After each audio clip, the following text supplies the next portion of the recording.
Bien, Isaías 54, empezamos el capítulo.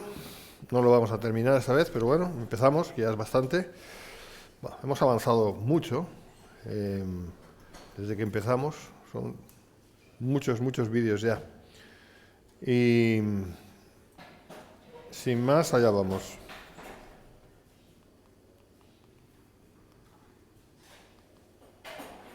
Allá vamos.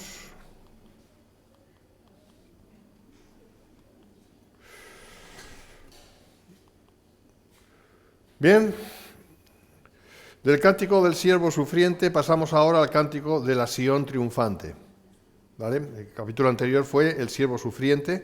El capítulo 53, que estuvimos viéndolo, es, para mí, entiendo, bueno, no para mí, entiendo, que es uno de los capítulos, una de las secciones de la Escritura más importantes, porque habla expresamente y específicamente acerca de lo que luego el Señor iba a sufrir en la cruz.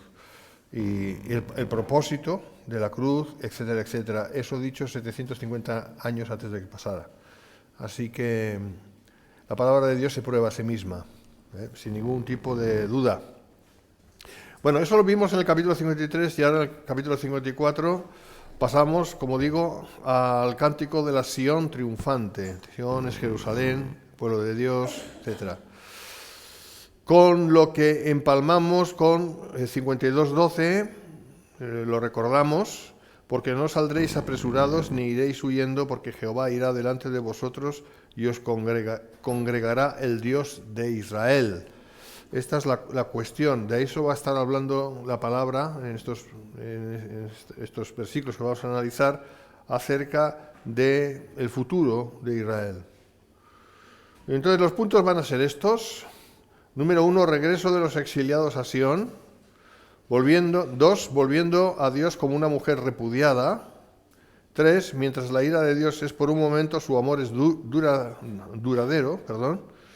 4, acerca del esplendor externo y de la belleza de Sión en su condición restaurada. 5, ninguna violencia ni ninguna palabrería maliciosa serán efectivas contra Israel por cuanto Dios es su protector.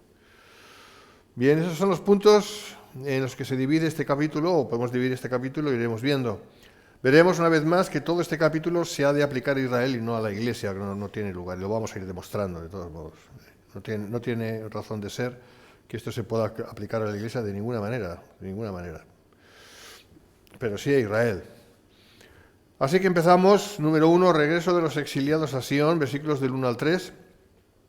Leemos, regocíjate, oh estéril, la que no daba luz, levanta canción y da voces de júbilo, la que nunca estuvo de parto, porque más son los hijos de la desamparada que los de la casada, ha dicho Jehová. Ensancha el sitio de tu tienda y las cortinas de tus habitaciones sean extendidas, no seas escasa. Alarga tus cuerdas y refuerza tus estacas, porque te extenderás a la mano derecha y a la mano izquierda, y tu descendencia heredará naciones y habitará las ciudades asoladas. ¿Y cómo se han utilizado estos versículos? No solamente ya de cara a la Iglesia, sino de cara a los creyentes individuales, ¿no? O sea, a los creyentes como personas, regocíjate, oh estéril, la que no daba luz, no sé qué, y diciendo algo así como, la palabra dice que sí, no has tenido bendición, pero a partir de ahora Dios te va a bendecir. Y utilizan estos versículos y están fuera de contexto, absolutamente fuera de contexto, ¿no? Y la palabra de Dios hay que entender en el contexto correcto.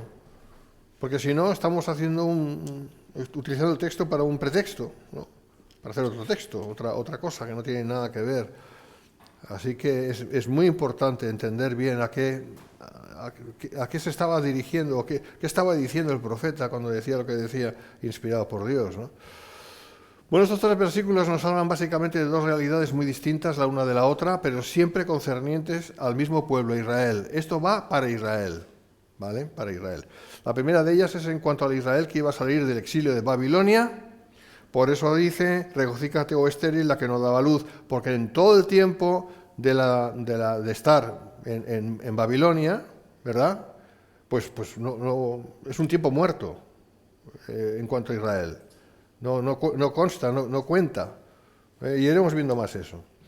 Entonces, en su exilio y dispersión Israel había sido arruinada, avergonzada, como una mujer, Porque aquí la palabra compara a Israel con una mujer que no había podido tener hijos. De hecho, el tiempo de la deportación a Babilonia no cuenta en cuanto a la historia de Israel. No cuenta. Si tú vas a Mateo 1, 11, 12, que habla de la genealogía de Jesús, te dice, y hay un momento en que para ahí y dice, y luego vino la deportación a Babilonia, y luego, después, sigue mencionando nombres de los supuestamente antecesores de Jesús. Claro, el padre de Jesús es el Espíritu Santo, no José. Pero bueno, eso es lo que consta ahí, ¿no? Entonces, el tiempo de la deportación fue un tiempo muerto. Fue un tiempo muerto, no cuenta para la historia de Israel, porque Israel dejó de ser momentáneamente nación. Más concretamente Judá, porque Israel del norte ya hacía tiempo que había desaparecido, por mano de los asirios. Pero bueno, Judá había cogido el relevo, ¿vale? Entonces Judá y Benjamín, las dos tribus, que en realidad es una, básicamente a efectos, pues era el Israel de entonces. Bueno, ese Israel de entonces dejó de ser momentáneamente el tiempo que estuvo en la deportación. Y eso es esta es una de las razones aludidas por el profeta, ¿vale? No obstante, el profeta hace un llamamiento del regocijo con cánticos por causa de la promesa del Señor de fructificación futura para la nación. Y mayormente va en esa dirección. Estas palabras de regocícate, oh estéril, la que no daba luz. Va a ser el cumplimiento cabal de esta escritura. ¿Cuándo? Cuando Israel pase a ser nación sobre las naciones, y lógicamente aquí estamos hablando del reino milenial. Siempre hablamos del reino milenial. Bueno, yo no, la palabra habla del reino milenial constantemente. No se puede obviar. Y no se puede decir que el reino es ahora, cuando Israel no es el valle de los huesos secos ahora mismo. Así que muchos van a tener que revisar su doctrina.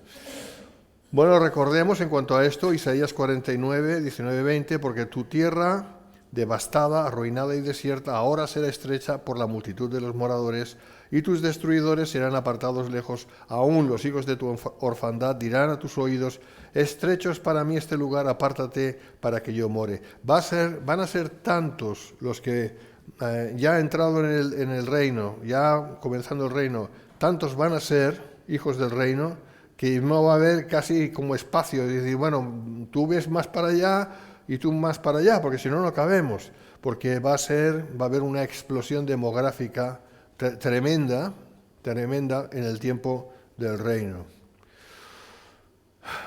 Y, como decimos, se corresponde, por tanto, con la segunda realidad, esta vez escatológica, es decir, que tiene que ocurrir aún, que se llevará a cabo cuando regrese el Rey Jesucristo. Bien, y el versículo 3, no cabe la menor de las dudas de que aquí podemos ver una declaración concreta acerca del dominio futuro del rey del Israel renovado. A ver, lo leemos. 3, porque te extenderás a la mano derecha y a la mano izquierda, y tu descendencia heredará naciones y habitará las ciudades asoladas. ¿Ha ocurrido esto? No. ¿Está ocurriendo? No. ¿Tendrá que ocurrir? Sí, porque está escrito. Que no hay más. Estos que enseñan que cuando venga el Señor Jesucristo, que ya menos mal que ya menos creen eso, cuando regrese en gloria el Señor Jesucristo, va a acabar todo y ya pasaremos a un estado eterno, etcétera, etcétera, pues no sé cómo pueden explicar, por ejemplo, esta escritura, ¿cómo la pueden explicar? Si esto no ha ocurrido nunca. Y luego no puedes decir que esto es para la Iglesia, porque la Iglesia no hereda naciones, ni hereda ciudades asoladas, ¿verdad que no? ¿Verdad que no? Pregunto. No, porque Dios no nos ha dado el poner un pie en esta tierra, como Abraham, que vivía en tiendas. El único ente de Dios que se le ha permitido tener tierra es Israel, no la Iglesia. Pues esto está ahí. Y eso lo vemos en Romanos 11, 25 en adelante, que creo más adelante se va a ver también. Sobre las naciones que hayan quedado en el contexto del reino milenario. Es decir, Israel va ahora podemos decir que Israel, bueno, sí, ha vuelto a su tierra más o menos, pero es una nación que no realmente no busca a Dios como tiene que ser buscado, no acepta o sigue rechazando, mejor dicho, al Mesías, que es Jesucristo, lo sigue rechazando. En parte se ha cumplido esto, es decir, ya hay una nación que se llama Israel, en la tierra de Israel, esto en parte se ha cumplido, pero no está todo cumplido, ni mucho menos. La razón principal, porque la Iglesia está aquí todavía. La Iglesia está aquí todavía. Es imposible que pueda coexistir la Iglesia y al mismo tiempo un Israel tal y como estamos viéndolo. Es que no puede ser. Es uno o el otro. Y con que hay promesas clarísimas en la palabra de Dios, que las estamos viendo acerca de la restauración futura de Israel como nación y que va a pasar a ser nación de naciones, pues lógicamente tiene que llegar un fin de la estancia de la Iglesia aquí en este mundo, para que esto primero que acabo de decir se pueda producir. Es clarísimo, ¿no? ¿Sí o no? A ver, la Escritura hay que interpretarla, hermanos, como está escrita. Lo que no podemos es creer doctrinas que nos vienen bien o que la tradición nos ha dado a entender y quedarnos ahí. No, hay que ir a la Escritura y ver lo que pone y, oye, porque te extenderás a la mano derecha y a la mano izquierda y tu descendencia heredará naciones y habitará las ciudades asoladas. Pues lógicamente, cuando dice tu descendencia está hablando del Israel que tiene que venir y no tiene nada que ver eso con los creyentes de hoy en día, que no vamos a heredar ninguna nación ni ninguna ciudad asolada. Bien, seguimos. Punto 2, volviendo a Dios como una mujer repudiada. Esto es clarísimo, clarísimo. Versículos del 4 al 6. No temas, pues no serás confundida. Y no te avergüences, porque no serás afrentada. ¿Tú te imaginas a Dios, el Señor diciendo a la Iglesia, no te avergüences? ¿Por qué nos tenemos que avergonzar si hemos creído? Si somos lo que somos porque Dios nos ha hecho así. Nos ha dado la fe. No tiene sentido. Entonces, no es para la Iglesia, no es para los creyentes de hoy en día, sino que te olvidarás de la vergüenza de tu juventud. Pero ¿cómo pueden aplicar esto a la Iglesia? ¿Qué vergüenza de qué juventud? Si la Iglesia no tiene que sentirse avergonzada de nada. La Iglesia es pura y sin mácula por la sangre de Cristo, ¿verdad? ¿Sí o no? No, es que esto es muy importante que lo entendamos bien. Y de la afrenta de tu viudez no tendrás memoria. ¿Viudez? ¿Es que la Iglesia es viuda? Porque tu marido es tu hacedor. Jehová de los ejércitos es su nombre. ¿Nuestro marido es Dios?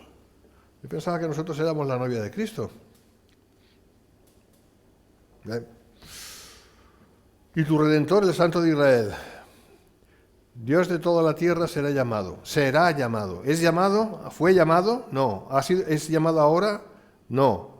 Es algo del futuro. ¿Os dais cuenta? Porque como a mujer abandonada y triste de espíritu te llamó Jehová. ¿Esto se aplica a nosotros? ¿Somos nosotros una mujer como una mujer abandonada y triste de espíritu? ¿Dios nos ha abandonado? Dios no ha abandonado jamás a la Iglesia. Jamás. Ni lo hará. Y como la esposa de la juventud que es repudiada, dijo el Dios tuyo. Bueno, estas son palabras dirigidas sin ninguna duda a Israel, no cabe duda. La nación de Dios fue confundida, avergonzada y afrentada a lo largo de toda su historia hasta el presente, ¿verdad? Eso sí se aplica a Israel. Y no puede aplicarse a nadie más. Eso se aplica a Israel. Israel fue confundida, vamos a decir Israel en términos femeninos, como nación, fue confundida, avergonzada, afrentada a lo largo de toda su historia. Claro que lo fue. Y hasta el presente. Y ya fue avergonzada desde su juventud. Los pecados de Israel acarrearon el cautiverio de Egipto, la dispersión por mano de los asirios, ¿verdad? El exilio a Babilonia. Hermanos, todo esto lo hemos estudiado. La dispersión actual. Pero Dios da a conocer su promesa a través del profeta que vivió 6 siglos antes de Cristo. No serás afrentada, sino que te olvidarás de la vergüenza de tu juventud y de la afrenta de tu viudez no tendrás más memoria. porque sí, es como que quedó como mujer viuda, como mujer desechada, porque Dios la abandonó. Primeramente abandonó a las 10 tribus del norte y luego abandonó momentáneamente a Judá, la dispersión de Babilonia. Pero la promesa es que Dios va a volver a recuperar a su mujer, entre comillas. Es un símil, evidentemente es un símil. Así que las glorias del reino futuro serán tan grandes que quitarán importancia a los fracasos del pasado. O sea, lo que viene en este mundo, por 1000 años, cuando empiece, va a ser tan impresionante, que todo lo que ha pasado, hablando de Israel, todo lo que Israel ha pasado, se va a olvidar. Se va a olvidar. Porque la gloria que viene, y esto va a pasar aquí, en este mundo, cumpliéndose así el Padre Nuestro. Hágase tu voluntad como se hecho en los cielos, aquí, en la tierra. Eso va a pasar. Es algo que ahora mismo lo estamos viendo y decimos, no sé cómo va a poder ser. Claro, lo vemos desde la perspectiva humana, es imposible. Pero nuestro Dios es Dios. Y lo que promete lo cumple. Y tiene el poder para hacerlo, de todos modos. O sea que...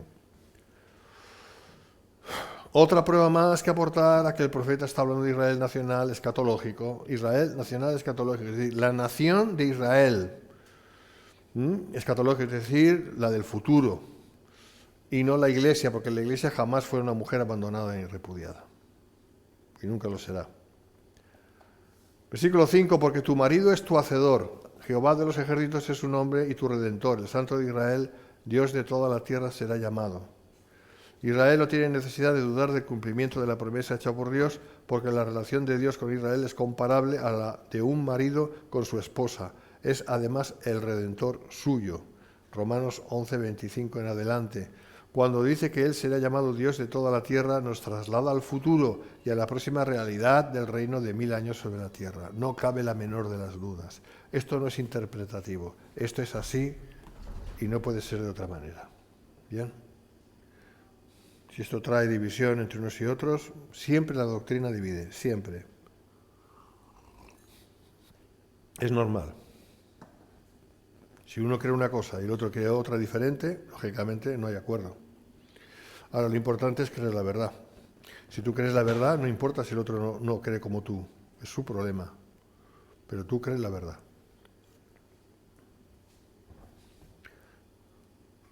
Versículo 6.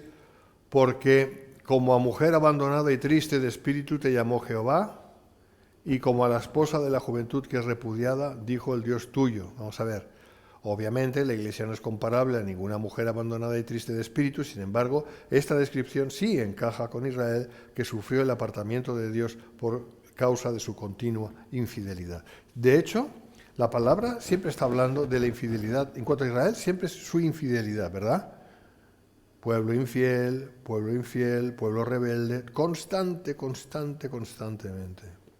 Esto no lo verás respecto a la iglesia. ¿Cuál es la diferencia? ¿Que nosotros somos mejores que aquella gente en lo humano? No tiene que ver lo humano. Es que nosotros hemos sido comprados con la sangre de Cristo. La iglesia es un ente diferente a Israel. No hay salvación sino por Cristo, ya lo sabemos. Pero la diferencia enorme es que el Señor nos ha limpiado nuestros pecados con su sangre. Ellos solamente tenían sus pecados cubiertos con sangre de animales. Sus pecados no eran perdonados. La sangre de un animal no perdona pecados. No quita los pecados, solamente los cubre. Y ellos quedaron ahí en espera del sacrificio del Señor, que aún tenía que venir en el tiempo. Pero nosotros estamos disfrutando ya el hecho de que ese sacrificio se hizo y que nuestros pecados han sido lavados. Entonces Dios ya no nos ve con la culpa que teníamos antes, nos ve sin pecado por el hecho de que hemos sido comprados y lavados o redimidos con la sangre de Cristo. Esa es la gran diferencia y Dios nos ve así. Por eso que nosotros no somos mujer triste ni abandonada, ni hemos sido repudiados, ni nada por el estilo, porque sencillamente... Y esta es la gran diferencia entre Israel y la Iglesia.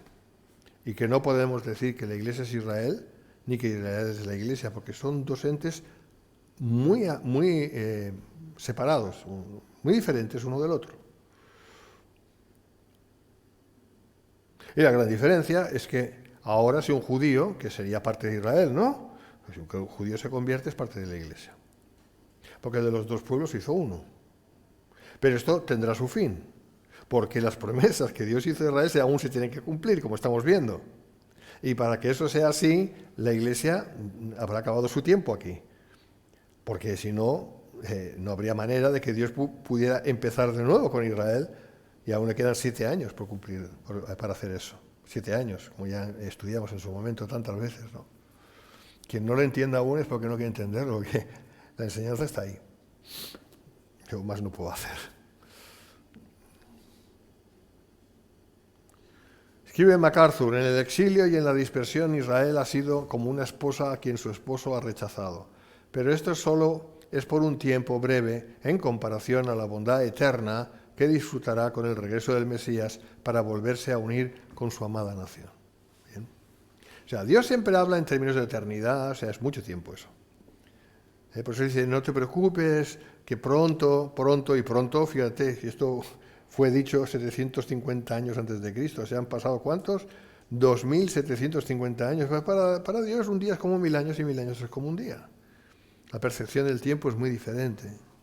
Y nosotros tenemos que escudriñar las Escrituras y ver de qué está hablando en el texto, conforme al contexto, haciendo una buena exégesis, ver de qué está hablando y ver si realmente el tiempo que dice es un tiempo que es razonable en términos nuestros humanos o es un tiempo que tiene que ver con cómo Dios ve las cosas.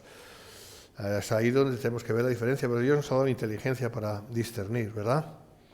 Yo creo que es fácil. Por ejemplo, cuando en Oseas dice, por 2 días nos dejaste de lado, por 2 días nos apartaste, 2 días, pues nosotros sabemos que no son 2 días, son 2000 años, pero no puede ser de otra manera. Y eso encaja perfectamente del momento de la cruz hasta el momento en que se cumplan estos 2000 años, que por cierto se cumplen dentro de unos poquitos. En el 2030 o 2032, depende. Por ahí van los tiros. Y al tercero nos resucitaste, por lo tanto, ahí empieza ya el milenio, y esto siempre de cara a Israel. O sea, que nosotros estamos viendo que el tiempo se está cumpliendo, o sea, lo estamos viendo en vivo y en directo y a todo color. Y quien no lo quiera ver, pues, no lo veas porque no lo quiere ver, porque no sé, tiene otros intereses o tal, pero si eres honesto y te pones delante y lo estudias todo y lo analizas todo, tienes que llegar a esta conclusión, porque es imposible llegar a otra conclusión. Es así. Nótese que al hablar de Dios como marido de Israel, volviendo a la cuestión, es solo una metáfora, lógicamente, una manera de entender la relación de total fidelidad de Dios con su pueblo. Eso yo creo que es normal, se entiende sin ningún tipo de problema. Bien, seguimos, punto 3. Mientras la ira de Dios es por un momento, su amor es duradero. Versículos de 7 al 10. Leemos, por un breve momento te abandoné. Fíjate, dice, por un breve momento. Ostras, breve momento te abandoné, por un breve momento. Pues fíjate si ha pasado tiempo desde que Dios abandonó a las 10 tribus, ¿no? Eso fue cuando fue, en el 722 a.C. O sea, 2722 años. Pero ahí es donde hay que entender que está hablando en términos del tiempo de Dios. ¿Me entiendes? Porque si no, no vas a entender nada. Ahí hay que usar el sentido común. Por un breve momento te abandoné, pero te recogeré con grandes misericordias. Lo importante aquí es la promesa.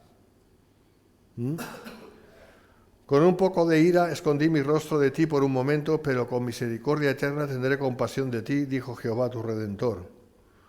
Porque esto me será como en los días de Noé. ¡Ay, qué interesante! Los días de Noé. Cuando juré que nunca más las aguas de Noé pasarían sobre la tierra, así he jurado que no me enojaré contra ti ni te reñiré. porque los montes se moverán y los collados temblarán, pero no se apartará de ti mi misericordia, ni el pacto de mi paz se quebrantará. Dijo Jehová, el que tiene misericordia de ti. Esto es impresionante porque fíjate las veces que Dios ha estado enojado, airado, con justa ira santa contra Israel, ¿verdad? Pero fíjate lo que acaba prometiendo. Mi voluntad será hecha sobre tu vida, sobre ti como nación, ¿no? Ahí está. Nunca se apartará de ti mi misericordia. Bien, vamos allá. En comparación con lo que Israel se merecía, la ira de Dios se desató solo por un momento, pues Dios es tardo en airarse y grande en misericordia, y lógicamente es en el tiempo de Dios, conforme a lo que Él entiende, no lo que nosotros entendemos. Versículo 8, voy a leerlo de nuevo Con un poco de ira escondí mi rostro de ti por un momento, pero con misericordia eterna tendré compasión de ti, dijo Jehová tu Redentor, ¿no? Ciertamente Dios escondió de Israel su rostro, lo cual significa que le dejó de lado, No es menos cierto que a la postre tendrá misericordia y esta vez para siempre, ¿vale? Pues fíjate que esto también pasó en el tiempo de los nazis, ¿no? Pues para todos los judíos que fueron deportados, pues ahí también se cumplió esto. Dios apartó su vista de Israel, el pueblo suyo. Eso que pasó tenía que pasar. Conforme leemos en Deuteronomio 28. Si me fueras obediente, te vendrán todas estas bendiciones, pero si me fueres desobediente, te van a ir todas estas maldiciones. Y esto se cumplió al detalle. Luego el partido nazi desapareció, bueno, a menos aquel. Bueno, esta es otra historia. Y los judíos prevalecieron. Y por aquello, indirectamente, luego consiguieron su tierra, de nuevo, en el 48, en mayo del 48. O sea que los caminos del Señor son inescrutables. ¿Quién los entenderá? Entonces, la promesa de redención de Israel como la nación de Dios está clara. Esto ya sí que es doctrina apostólica, Romanos 11, 25 a 27, porque no quiero, hermanos, que ignoréis este misterio para que no seáis arrogantes en cuanto a vosotros mismos. Es Pablo dirigiéndose a la iglesia gentil, ¿vale? Los romanos. Los romanos eran gentiles, o sea, eran creyentes de origen gentil, ¿vale? Dice que ha acontecido en Israel endurecimiento en parte hasta que haya entrado la plenitud de los gentiles. Esto ya está pasando. Eso ya está pasando. Y luego todo Israel será salvo. Como está escrito, vendrá de Sion el libertador que apartará de Jacob la impiedad y este será mi pacto con ellos cuando yo quite sus pecados. Y Pablo está hablando no de la iglesia, pero si lee el capítulo 11 de Romanos y verás que es así, sino de Israel. Israel, ¿que Dios ha apartado de nuestros pecados? Sí, es verdad, pero eso mismo hará con Israel. Israel nacional, es decir, Israel como nación, por tanto con tierra, con estructura de gobierno, con estructura de Estado. No sé si me explico. Eso la Iglesia no lo tiene, ni tiene que tenerlo, no tiene que tenerlo. Pero una nación sí tiene que tener una organización, como es lógico. Un gobierno, como es lógico, ¿vale? Entonces, esta promesa de salvación para el Israel nacional es algo inverosímil. Nunca ha ocurrido. Pero la promesa la tenemos, no solamente en el Antiguo Testamento, sino también en el Nuevo Testamento, doctrina apostólica, por lo tanto, no hay ninguna duda. Y, lógicamente, eso tiene que cumplirse. Y esto se va a cumplir de cara al reino milenial. No hay otra manera de entenderlo. Y para que eso sea así, tiene que regresar el Señor Jesucristo e instaurar su reino milenial. ¿Bien? Quien niegue el reino milenial no le ha amanecido. Lo siento. Está en oscuridad. No me refiero a pérdida de salvación o algo así. Me refiero a que no entiende. No, eso no estoy diciendo yo que para ser salvo tienes que creer en el reino milenial. No. Eso es una tontería. Pero desde luego no andas bien, no andas en luz al 100%. Estás muy ciego. Estás muy ciego. Si te estás negando el reino milenial, No hay manera que puedas explicar lo que dice la palabra tantas y tantas veces. ¿Cómo lo vas a explicar? No tiene explicación. Y no me vengas con historias de que no, es que hay que espiritualizar, que lo que decía de tierra en realidad no es tierra, es no sé qué, no sé qué. No me cuentas milongas. Lo que dice la palabra lo dice. Otra cosa es que tú lo creas o no. Eso ya es un asunto tuyo que tú verás. Pero si tú crees otra cosa, yo te animo a que busques la verdad, que claves los codos en la escritura y empieces ahí a estudiar en oración, que Dios te muestre. Porque negar el reino milenial es negar grandísima parte del Antiguo Testamento y aún parte del Nuevo Testamento también. Así que tú verás. Versículo 9. Esto es muy interesante porque esto me será como en los días de Noé. Ostras, los días de Noé. Así que Noé existió. Así que el diluvio existió. Así que lo que muchos, incluso cristianos hoy en día, rechazan acerca de un diluvio universal, están zozobrando en las aguas caóticas del océano de la incredulidad. Mal asunto. El Señor habló sobre los días de Noé, habló sobre Noé, Isaías habla sobre Noé, Génesis habla sobre Noé, pero hay algunos cristianos que dicen que no, que eso no es así, que prefieren creer a Darwin. Bueno, cada uno elija. Yo he elegido, yo creo la verdad. Es más, se explica mucho de la cuestión geológica, etcétera, etcétera, sobre la Tierra, cuando piensas en un diluvio universal. Solo tienes que hacer una prueba. Luego es un jarrón de agua, vas ahí donde hay un poco de tierra, y tiras el jarrón de agua, tiras el agua del jarrón, y verás lo que arrastra, solamente esto es lo que arrastra de tierra. Ahora, eso llévalo a algo mucho más grande, ¿no? Cuando se rompieron las fuentes del abismo, cuando el agua cayó, toda esa agua que estaba ahí arriba, que hacía de protección, todo esto cayó. Imagínate lo que eso pudo haber causado en la Tierra. La formación del Gran Cañón del Colorado en un santiamén, por poner un ejemplo. Las montañas del Everest, las montañas del Himalaya, subiendo ¡vum!, de golpe. Se han encontrado crustáceos, se han encontrado animales fosilizados en las cúspides de las montañas del Himalaya. ¿Cómo es posible? Porque antes esto estaba bajo el mar. O sea, hubo una revolución geológica impresionante. Todo por causa de los días de Noé, del diluvio. Entonces, claro, pero eso no interesa porque, claro, creer eso ya implica que tienes que creer muchas más cosas de la Biblia y eso los científicos, entre comillas, pues no quieren creer, porque eso les confronta con Dios. Es mucho mejor creer que todo se ha producido por muchos años, muchos millones de años y el azar. Vaya usted a saber lo que es el azar. En fin, tonterías las justas, hermanos.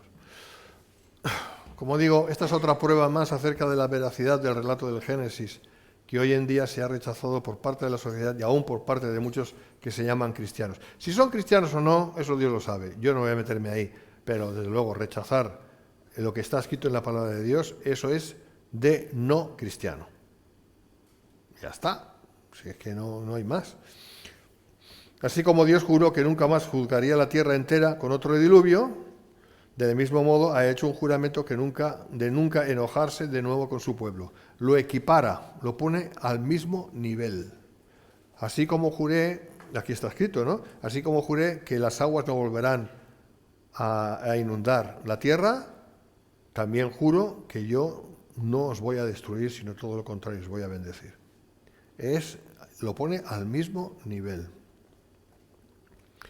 Es obvio que Él cumplirá esta promesa después de la restauración definitiva, con lo cual dos cosas hay que entender con claridad. Uno, siempre es de cara a Israel y no a la Iglesia. Dos, restauración implica el reino milenial. Hechos 3:21. Habla de la restauración. ahí habla de la restauración. Y, lógicamente eso se tiene que producir, nunca se ha producido, y no tiene sentido que vaya a haber una restauración si luego la tierra va a desaparecer inmediatamente. Entonces, ¿qué restauración es esa? Si es una restauración, es para que haya algo. Y si te vas a Romanos 8, pues ahí te habla de la creación que está gimiendo, ¿no? Hasta que sea exonerada y sea libertada a la libertad de los hijos de Dios. ¿Para qué? Si no tiene que haber un reino seguidamente. ¿Me explico? O sea, yo me esfuerzo en explicar estas cosas porque entiendo que si no entendemos bien la Escritura y la entendemos mal, eso no nos ayuda y no le da la honra a Dios. No se la da.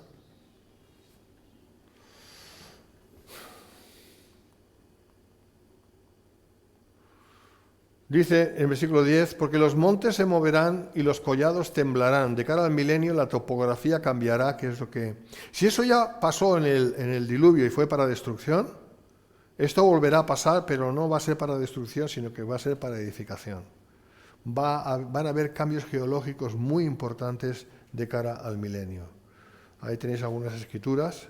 Aunque todo alrededor tiemble y se desplome por causa del juicio de Dios contra este mundo, no se apartará de Israel su misericordia, ni el pacto de su paz se quebrantará. ¿Cómo Dios lo va a hacer? ¿Cómo Dios va, por un lado, traer destrucción sobre la tierra y por otro lado salvar a su pueblo? Yo qué sé, pero lo va a hacer. Lo va a hacer. Y ya está. No hay más. Bien, que Dios os bendiga.